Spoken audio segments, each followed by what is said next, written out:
basically kind of hot wire it, temporary type of fix.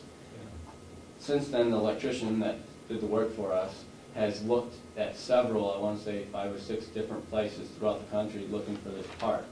They don't make this part in this model of furnace anymore. It's not even probably about 10 years old maybe. So in the future, I just wanted to let the commission know in the future, it's running. I mean, we don't have it on this time of the year obviously anyways, but it got us through the rest of the winter.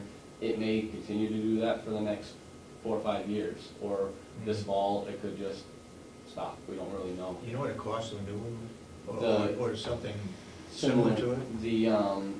I don't know exactly, but the electrician said you're probably looking at close to $5,000 to $6,000 because of the explosion-proof type of furnace. That wasn't an exact quote or anything. He just was giving me something off the top of his head.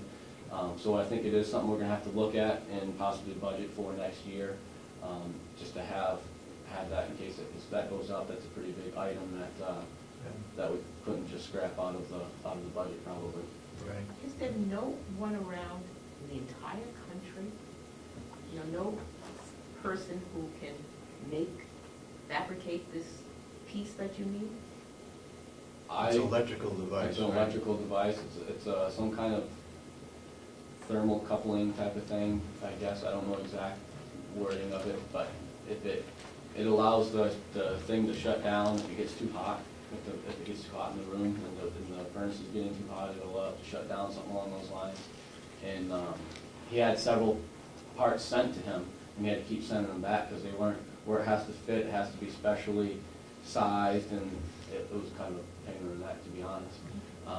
So it is working. We don't have a problem, but it's something that we want to just keep in mind in the future. That's a big ticket item, and we can't allow that to go down because when it did go down this last year, we had some freeze-ups which have caused 2 or 3 other problems that we're currently still trying to fix from that problem. So it's kind of if it goes down, it just causes more problems. So it's something that is really needed in that building. I think through the summer you need to get an alternative, get a pricing, and get whatever piece of equipment we need. Because we can't afford to let it go down. Right. They'll shut down the whole complex. Right. Yeah. Once it frees up. And that's all I have this week. I got a letter here regarding the pigs that were in the paper. Pig story. It's a pig story, okay. It's from Emery and Ellie Stokes of Freedom, and they want to talk with you about it, but it is in support of the having pigs here at the farm, and they're looking to put this as a letter to the editor. That would look for donations or more pigs or food or whatever. So you may want to look that through, correct whatever should be corrected, and put in there where donations or contributions could be sent to or whatever. Okay. And get in touch with them. I'm sure their phone number is in the book. Okay. They live in Freedom. Okay. And they are looking for more signatures, more support to go on that letter that goes to the newspaper. Okay. So they're very supportive of having pigs back at the farm again, for a number of reasons, but they list them there. Okay. Okay. I'll read this over and bring it back to the commissioner's office. Okay.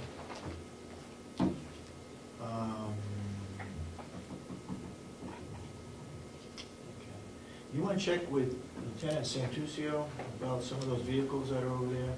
Yes. I thought last fall, he said there were 7 out of the 14 that could be released. And if that's the case and scrap metal is up, and we can get some money out of those vehicles, see what the story is on. Yes. Yeah, because it was about I don't know how they do with the vehicles where they come and pick them up. I don't know what the kind of pricing is, but I know when we took that, it was 180 a ton over there, which last year when we were taking stuff, it was probably 120, 130 a ton, something like that. Okay. So it's up quite a bit. You may want to check with him and see if he can release any of those vehicles. Get him out of that. Okay? Anybody have any other questions? No, thank you. Anybody in the public have any questions on Will? If not, thank you. Thank you. Thank you. Good day. Joe Boyd's not here, so we'll move right into Cheryl Delisle.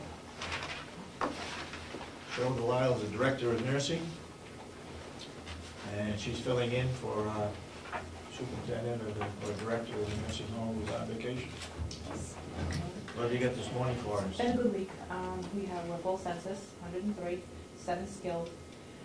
Beginning of the week, we did have a problem with a leaking sprinkler on CD, and Bob ended up having it fixed. Some of the subs from the new building came over and fixed it. Took about 2 hours, but that's all fixed now, so that's the only issue we've had. Okay. And how is the, what was it, pneumonia that was going around? We're almost Couple weeks totally, ago? yes, we're almost totally germ-free. So we're Okay. doing very well. So we're taking in more apparently We because we had were able to 103 admit, days. actually Friday was the first time the state allowed us to admit, so we admitted the last resident on Friday. So Okay. well, we have a waiting list of about 30 people. 30. Okay. Any questions? Can I get a census of the residents and where they come from? Sure. And also those who are on the waiting Sure. I'm not sure if I can get the waiting list because Jen is on vacation this week, but I can list. get. It's not urgent. Okay. Okay. And you brought somebody with you that would like to talk about recreation at the nursing home? National Nursing Home Week, actually, is coming up. It begins with Mother's Day. This is Susan Leclerc. She's responsible for the recreation programs for the residents at the nursing home. Go ahead, Susan. So National Nursing Home Week starts with Mother's Day, I think it's the 8th through the 14th. It's a big celebration every year, and this year we're going to be, it's our last year in the old building. So we're going to be looking a lot at the history of the old building, kind of a celebration, our last year, we'll do some history. Some of the programs we have planned, we're going to have a dog show. We're going to, yes, so bring your dog. That will be on, I think that's Wednesday, but I'll let you know for sure. And that's in the afternoon. I will have to get you guys to sign off on a letter. We're going to have a campfire on Friday, where we're going to symbolically burn things that we're happy not to bring with us, just like on a piece of paper. I'm going to ask residents and staff to write down, just to kind of have that symbolic kind of goodbye to the old building. We're going to have a big car show on Saturday. We've been doing that for years now. Antique car show? Is it Yeah, an antique car old show? cars. And actually, one of the husbands of one of my staff has been organizing that for me for the past couple of years, and he does a great job getting sponsors out in the community for raffles. Last year, we had lunch with it, and we made some money selling hamburgers and hot dogs, so we'll be doing that again. How many people show up for that? Is that, it's in the paper, I'm sure, advertised. Yeah, he could tell you better. Last year was a really, really windy day. Yeah. Like, the construction sand was blowing, so I think that kept the numbers down a little bit. There were a lot of cars there. I can't tell you exactly how many. The whole front lawn was filled up, and the whole front of the parking lot. Is there going to be a Mother's Day breakfast again? I can check with Rob, but we've always had that, so Yeah. I'm going to say It's yes to that. Usually lunch, it's isn't it? usually lunch. Usually lunch, yeah. We also get carnations and corsages for all the, residents of the facility as well. So we'll be doing some trivia all week too, for the residents and the staff. For the residents, it'll be more of kind of a scavenger hunt where they go and find the information, because they don't know the history as well as some of the staff do. Did they do anything for Easter? They had the buffet for Easter. Have the Easter egg hunt? We did. And I think they did it on Saturday. And Rob said it was about 60 family members that came in. 60 family 60 members? members. He decided to do buffet instead of a sit-down. He was going to do a sit-down, but he said it would be better to do buffet, so he did a buffet. He said it went great, a lot of positive feedback. And I was speaking with some people on Monday evening who are from the area, and about the old nursing home and how your first impressions are not necessarily the way things actually are, and that they have, that the staff has made that nursing home such a desired place to be, even given the building. And that's why we have full capacity, and that's also why we have a waiting list. That's correct. Something was interesting that my daughter put together for our grandkids, and they had eggs, and they had messages in each egg, and it let them go to another area to look for an egg, and they just went around the whole house, 3 floors and so forth, at my son's house, which is kind of interesting. They had themes regarding That's who got there. kind of what we're gonna do during Nursing Home Week for the residents, with the fact-finding, trivia, whatever you wanna call it. It's Okay. send them from place to place to get the answers. Oh, good, yeah. Make it interactive. They might have to find a certain staff member of those particular department. Right. They'll have Right. clues and, yeah. It's fun too, if you're over there when they're doing the trivia questions for the staff and the residents, we announce it, we'll say, who's the 35th president of the United States? And it's for staff and for residents. If residents get it, you see the staff running the residents down to the operator to get it. So I mean, it's a lot of interactive, it's a lot of really, really, really good, fun time. They enjoy it a lot. Great. There's something else, I just lost my train of thought now, but... Oh, I know what it was. I showed Asher some pictures this morning of the roof of the old nursing home, where they just laid the metal stringers across the roof to put the pitch on it. That might be something interesting to put up. They're small pictures. In fact, we ought to have that for the building committee too. Anything else you can think of? How are you doing with the buses? You getting We're going the out twice a residents week. out? Yep, twice a week. Twice a week? Yeah. And where are they going? We've been trying to do just a ride every week for some of our lower functioning residents, and then we usually do a restaurant, bowling, shopping. That trip is directed by the residents usually. They usually give me a list of where they want to go. And how many different residents go? I know there was a concern back, I don't know, a year, 2 years ago, that only certain residents were going on the bus and not everybody had a chance. How are you handling that? Last time I actually looked at it, more than 50% of our residents had gone, in the past 4 to 6 months. Okay. It gets easier in the summertime to bring more residents out because there's a lot more that we can do. Yeah, yeah. But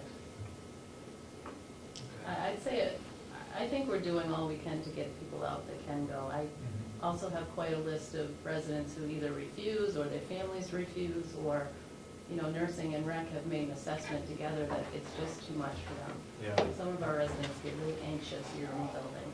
Yeah. It's really scary for someone with dementia to be out in a different environment. Right. We actually discussed that this morning. Yeah, We had a non-staff member actually trying to force a resident to get on the bus because she felt that it was her right to be on the bus. So we got the resident on the bus, and she really was so agitated. She was crying, shaking. We had to come back in. Yeah. I mean, I think we look sometimes to meet our needs. We want to be outside. It's a beautiful day. You want to get out there and you want to see all the great stuff out there. But for a lot of these residents with severe dementia, that's a horrible situation to put them in. They don't want to be on the bus. And please remind me if I don't get it to you, I met a couple from here in Ossipee who are willing to help out on moving day. Oh, that's great. So they will be here to help you move. The Rotary Club in Ossipee also has volunteered. All that we need to do is let them know what we need done as people who guide people to different rooms or whatever. Great. And how is the training coming for the staff? That's going to occur once we can actually put them into the building. We're meeting on every 2 weeks now with staff on all shifts, especially LNAs, because they have the direct care on the fit of the residents and where the residents are going to go in the new building. We are fortunate that we are going from 4 wings to 4 neighborhoods, so that there won't be a lot of switching of neighborhoods. But as in any place, there are some residents that don't get along with other residents. There are also residents that want it quieter or more noisy, or residents that have a higher incidence of falls. So that now is our time that we can actually manipulate them around, keep them near the people that they enjoy being with, and even staying on the same wings, because you attach to staff. We keep our staff on the same wings so that you form a relationship. But now that we have the 2 different pods, they could stay with the same staff, but